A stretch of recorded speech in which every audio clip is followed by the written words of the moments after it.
Morning বন্ধুরা, welcome back to my channel. তো আশা করছি আপনারা সবাই ভালো আছেন, সুস্থ আছেন আর স্বাভাবিক আছেন। আর আমরাও কিন্তু আপনাদের আশীর্বাদে মোটামুটি আছি। আর আজকে সকাল সকাল দেখুন মাকে ডাক্তার দেখাতে নিয়ে চলে এসেছি। আর মাকে তো প্রত্যেক 3 মাস অন্তর অন্তরই আর কি ডাক্তার দেখাতে হয় সুগার টেস্ট করিয়ে, কেন মায়ের তো সুগার আছে। আর সেই মতন আজকেও চলে এসেছি। আর আজকে দেখুন আমার চোখ মুখ কিন্তু দেখে বুঝতেই পারবেন আমারও শরীরটা খুব একটা ভালো নেই। তো মায়ের ডাক্তার দেখানো হয়ে গেছে আর ডাক্তার দেখিয়ে চলেও এসেছি বাড়িতে এসে আরেকবার একটু স্নান করলাম। প্রচণ্ড গরম লাগছে। আর আজকে হচ্ছে কিন্তু শ্রাবণ মাসের শেষ সোমবার। অনেকেই আপনারা পুজো করেছেন, বাবার মাথায় জল ঢালা হয়ে গেছেন বা অনেকে এখন ঢালতে যাবেন। কিন্তু এই বছর আমি বাবার মাথায় জল ঢালতে পারবো না, কেন আমাদের কালা ওষুধ চলছে। কিন্তু আমি গায়ে উপোস করে রেখে দিয়েছি। আর কি খাবো বলুন তো, ওই লুচি পরোটা খাবো। আর আজকে না ওই বাড়ির পাড়াতে, আমাদের শ্বশুরবাড়ি পাড়াতে আজকে খিচুড়ি ভোগ খাওয়ায়, প্রত্যেক বছরই খাওয়ায় শ্রাবণ মাসের শেষ সোমবারে। তো দেখি আমি যখন যাব তখন যদি মানে থাকে, মানে ওরা যখন বিতরণ করবে, যদি আমি যেতে পারি ওই টাইমটাতে, তাহলে আমি ভিডিও করে দেখাবো আপনাদেরকে। আর এই যে এখানে ঘন্টু বাবা, এই যে বসে রয়েছে ঘন্টু বাবা। ও ঘন্টু, এটা হ্যালো বলে দাও তো সবাইকে।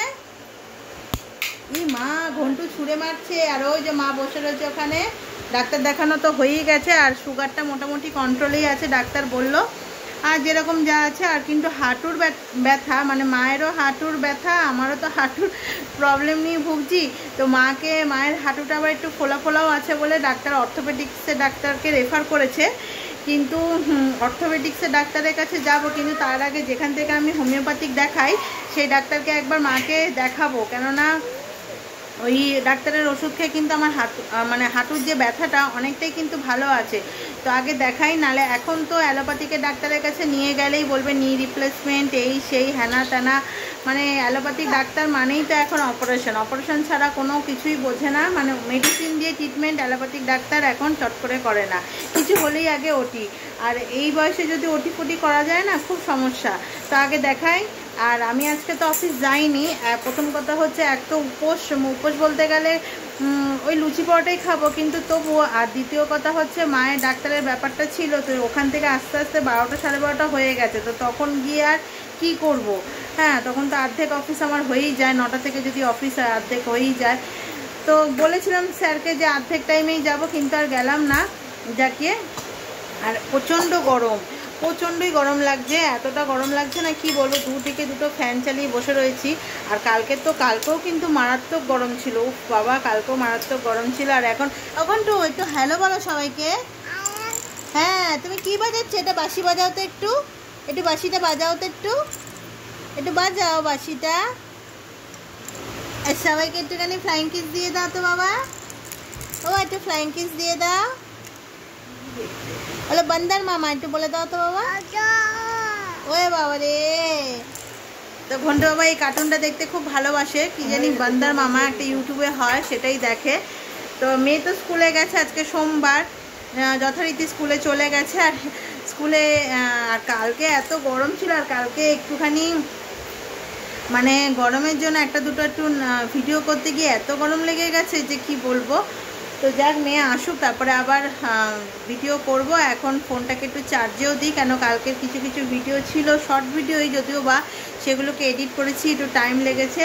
আর একটু চার্জে বসিয়ে দিই তারপরে। আর এখানে ঘন্টু বাবা দুষ্টুমি করছে। কি রিমোট দিয়ে বাড়াবো?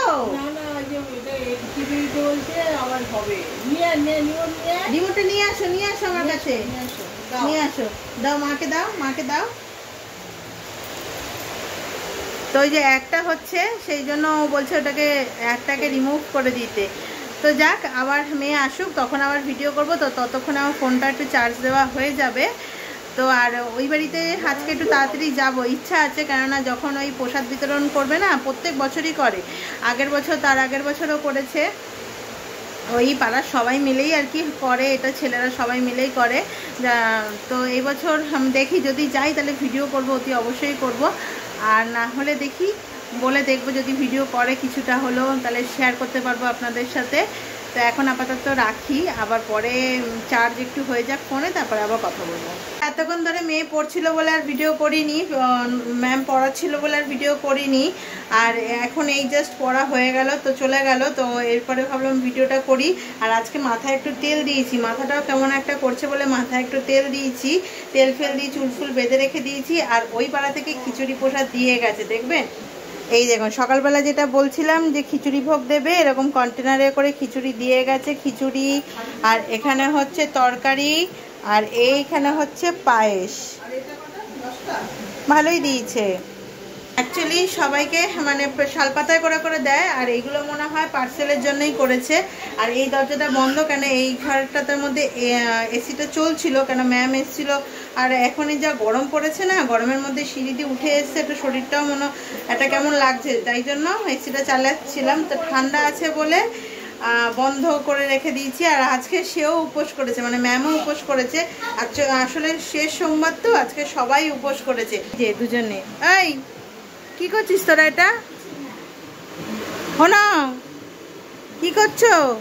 ওই যে পড়া হয়ে গেছে, পরীক্ষার রুটিনও দিয়ে দিয়েছে। হ্যাঁ, কবে থেকে? 29 থেকে। ও, তো হাফ ইয়ারলি এক্সামের রুটিনও দিয়ে দিয়েছে, 29 থেকে শুরু হবে। তো সবার ফার্স্টেই হবে ফ্রেঞ্চ, যেই ল্যাঙ্গুয়েজটা কেউই জানে না, না ওর ম্যাম জানে, না আমি জানি, না কে জানে। যাই হোক, স্কুল থেকেই পড়াচ্ছে, স্কুলের টিচার বলেছে কোনো টিচার আপাতত লাগবে না, স্কুলটাকে ফলো করলেই হবে। তো সেইভাবে প্রোনাউন্সিয়েশন করেই দিচ্ছে, তো সেইভাবেই পড়ানো হচ্ছে। আর তো এখন খাওয়া দাওয়া হবে, যে মেয়ে খাবে, কেননা এই যে রাত্রি হয়ে গেছে, তো এখন বাজে হচ্ছে 9:15 বাজতে গেছে। খিদে পেয়ে গেছে না, খিদে পেয়ে গেছে, তাই জন্য খেয়ে নিচ্ছে। আর ঘন্টু বাবা রাস্তায় গেছিল, ঘন্টু বাবা রাস্তায় গেছিল, মাও গেছিল। মা আবার এখন কোন ডাক্তার দেখিয়ে আসলে? মা অ্যালোপ্যাথিক ডাক্তার সকালে, রাত্রিবেলা হোমিওপ্যাথিক ডাক্তার। কেন? হাঁটুর জন্য, হাঁটুর ব্যথার জন্য হোমিওপ্যাথিকের ওষুধই আমি বললাম, কেন অ্যালোপ্যাথিকের কাছে এখন আমি বললাম যাওয়ার দরকার নেই, আগে হোমিওপ্যাথিকটা দেখাও, যদি না কমে 1 মাস ওষুধটা খাও, দেখো কি হচ্ছে। কেন আমি যে ডাক্তারকে দেখাচ্ছি সেই হোমিওপ্যাথিকের ওষুধ খেয়ে আমি আমার হাঁটুর ব্যথাটা কিন্তু অনেকটাই ঠিক আছে, অনেকটাই। ওই জন্য আমি মাকে বললাম যাও দেখাও। আর মায়ের তো এমনি সুগার, তো সুগারের তো যেরকম অ্যালোপ্যাথিকের খাচ্ছে খাবেই, সকালবেলা যে ডাক্তার দেখিয়ে আনলাম খাবেই। আর আমি হাঁটুর জন্যই স্পেশালি বললাম আগে যাও, কেননা অর্থোপেডিক্সের অ্যালোপ্যাথিক ডাক্তার দেখাতে গেলেই ওরা প্রথমেই বলবে যে একটা নি রিপ্লেসমেন্ট করতে, এছাড়া ওদের মুখে কোনো আর অন্য কোনো কথাই থাকবে না। তাই জন্য আমি বললাম যে আগে এটা করো, তবে দেখো না কমলে তখন না আরেকবার দেখাবো। তো অনেক সন্ধ্যে থেকে আর কোনো ভিডিও করিনি, সন্ধ্যে থেকে আর করা হয়নি, কেন সন্ধ্যেবেলা 7টার সময় মেয়েকে পড়াতে এসেছিলো, তো তারপর থেকে আর করা হয়নি। আর আমি ওই ঘরের সব জিনিসপত্রগুলো একটু গুছাচ্ছিলাম, যে এই সাজাগোজার জিনিসগুলো, সেই যে দীঘা গেছিলাম তখন থেকে যে এলোমেলো ছিল না, তখন থেকে আর সময়ও পাই না। আর এইখানে তো খুব একটা বেশি আমি থাকিও না, ওই অফিস থেকে আসি, এসেই আবার কোনো রকমে এদিক ওদিক করে পড়াশোনা কি হচ্ছে না হচ্ছে দেখেই আবার ওই বাড়ি চলে যাই। আর রবিবার করেও তো হয় না, সকালবেলায় আবার ওই বাড়িতে চলে যাই, রান্না করি, আবার কিছুক্ষণ সন্ধ্যেবেলায় লেখাপড়া বা কোথাও বেড়ানোর হলে বেড়াই, এই করে না হচ্ছিলই না। তো সেই সাজাগোজার জিনিসগুলোকে আজকে গুছালাম, গুছিয়ে একটা শান্তি হলো। ওই জন্য আর ভিডিও করিনি, আর ফোনটাকেও চার্জ দিচ্ছিলাম। তো 15টা বাজে, আর এরপরে কি করব, এরপরে তো খাবোই ডেফিনেটলি, তো খাওয়া দাওয়া করি। আর আজকে এতটাই মানে শরীরটা ভালো লাগছে না, এত গা হাত পা ব্যথা করছে না, আজকে আর এখানেই থেকে যাব, আমি আর ওই বাড়িতে যাব না, ওই বাড়িতেও একাই থাকবে। তো আমি এখানেই থেকে যাব। আর সকালবেলা তো কেন, কালকে সকালবেলাতে অফিস যেতেই হবে, কিছু করার নেই, আজকে যেহেতু অ্যাবসেন্ট হয়ে গেছে কালকে যেতে হবে, কেন পরশু দিন আবার 15 আগস্ট ছুটি আছে, ওই জন্য কিছু করার নেই, এখন যেতেই হবে। তো যাক, যখন আবার খিচুড়ি খাবো তখন আবার দেখাবো। বাবা তুমি কি লিখছো? এখানে লেখো, এখানে লেখো, লেখো, এখানে লেখো, লেখো 1 2 লেখো, 1 2 লেখো, লেখো লেখো। ও বাবা রে, কি কালার এটা বলো? গ্রিন। এরা এরকম হলো? হ্যাঁ, কে লিখেছে এটা? কে লিখেছে? বলো আমি, বলো আমি লিখেছি। আর আরেকজন সব বই ওই যে ছড়িয়ে ছড়িয়ে কি করছে কে জানে, চারিদিকে বই, ওই দেখুন চারিদিকে বই। কি করছো বাবা? লেখো লেখো, এখানে লেখো, এখানে লেখো লেখো।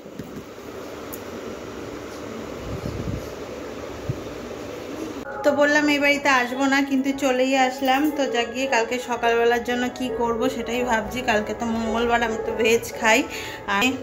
এই যে এখানেও আর কি খিচুড়ি এনে রেখে দিয়েছে, একটা ওর জন্য, একটা আমার জন্য। আর এই যে কালকে উচ্ছে বেগুন দিয়ে ভাজা করব, উচ্ছে বেগুন একসাথে ভাজা করব। তো ভাবলাম কেটে রাখি, আর এটা তো রাত্রিবেলা আমাদের হয়েই যাবে। তো ভাবলাম ওই বাড়িতেই থাকবো আজকে, কিন্তু যা গিয়ে চলেই আসলাম। তো এখন কেটে নিয়ে আগে চটপট করে, তারপরে যখন খাবো খিচুড়িটা তখন দেখাবো।